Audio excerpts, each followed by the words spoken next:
ஒரே செகண்ட்ல சரிந்து விழுந்த உயர் நீர்த்தேக்க தொட்டி.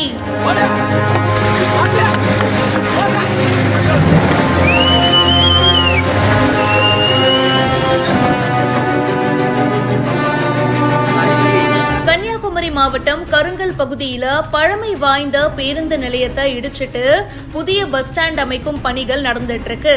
அதே வளாகத்துல பாத்தீங்கன்னா பழுதடைந்து காணப்பட்ட உயர் நீர்த்தேக்க தொட்டியும் இருக்கு. அதை இடிச்சு தள்ளிட்டு புதுசா ஒரு நீர்த்தேக்க தொட்டி கட்டலாம் அப்படின்னு சொல்லிட்டு முடிவு பண்ணியிருக்காங்க.